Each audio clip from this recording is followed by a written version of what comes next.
Alaska की बर्फीली वादियों में दुनिया के दो ताकतवर देशों के नेता आमने सामने आए।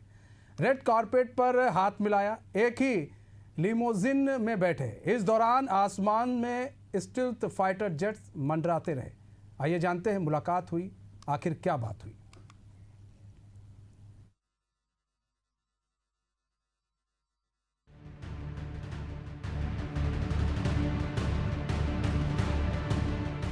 डोनाल्ड ट्रंप और व्लादिमीर पुतिन की ये मुलाकात 7 साल बाद की सबसे बड़ी डिप्लोमेटिक हलचल थी। मीटिंग 2.5 घंटे से ज्यादा चली, पर कोई ठोस डील नहीं हुई है।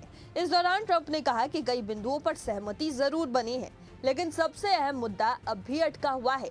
दरअसल इस मुलाकात का केंद्र बिंदु यूक्रेन युद्ध था।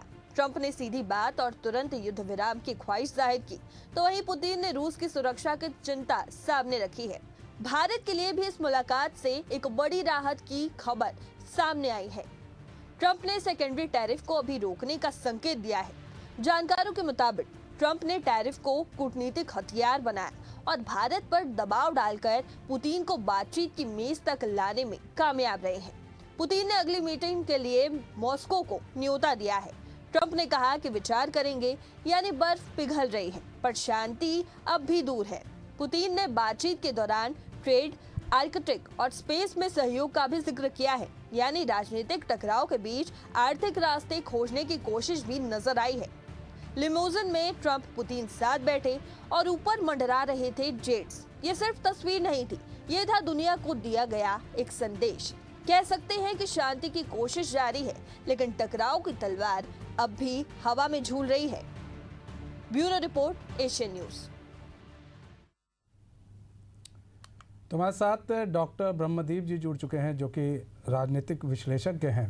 ब्रह्मदीप जी, स्वागत है आपका एशियन न्यूज़ में। ब्रह्मदीप जी, ट्रंप पुतिन की मुलाकात होती है, ऐसे में बड़े लोगों की बड़ी नज़र थी, पूरी दुनिया की नज़र इस मुलाकात पर थी, लेकिन ढाक के 3 बात वही हुआ कि नतीजा कुछ नहीं निकला। सिर्फ हाथ मिलाए गए, गर्मजोशी के साथ मुलाकात हुई और आसमान में स्टिल्थ फाइटर जेट्स मंडराते रहे और बाकी कुछ नहीं।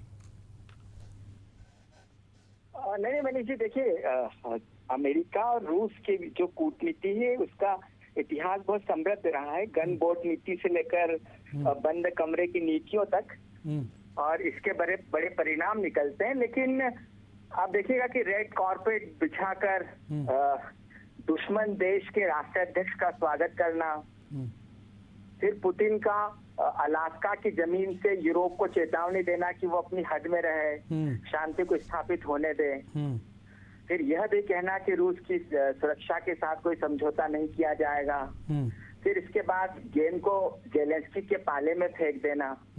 तो ये जो सारा घटनाक्रम हुआ है, इससे पुतिन एक बार फिर एक जो विजेता की तरह उभरे हैं दुनिया के सामने।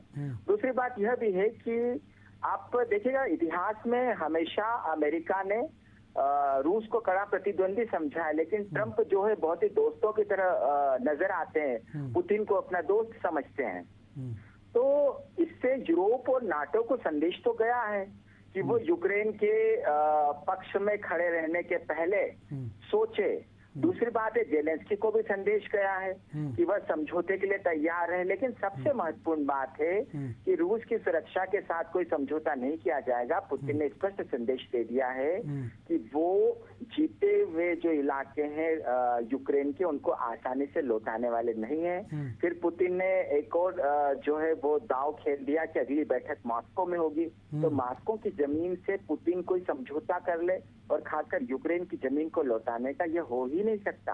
तो इस बैठक जो है ये इसके बहुत ज्यादा मायने हैं, लेकिन इससे बहुत ज्यादा उम्मीदें भी लगा सकते हैं, खासकर भारत जैसे देशों को लेकर, कि जब ट्रंप ने भारत को बार बार धमकाने की कोशिश। ठीक है डॉक्टर ब्रह्मदीप जी, बहुत बहुत धन्यवाद। समय कम है हमारे पास, बहुत बहुत धन्यवाद हमारे साथ जुड़ने के लिए और तमाम जानकारी साझा करने के लिए।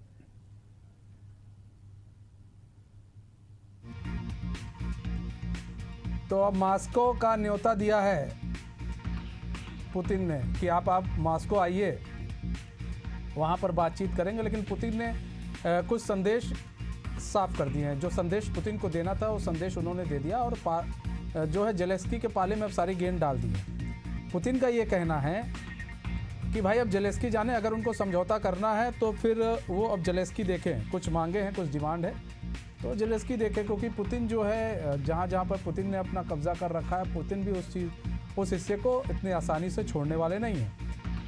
मुलाकात तो ज़रूर अमेरिका के राष्ट्रपति के साथ ही, लेकिन पुतिन जो है कुछ चीज़ों को लेकर बहुत क्लियर इस चीज़ को लेकर थे कि वो देश की स्वतंत्रता और संप्रभुता के साथ कोई खिलवाड़ नहीं होने देंगे।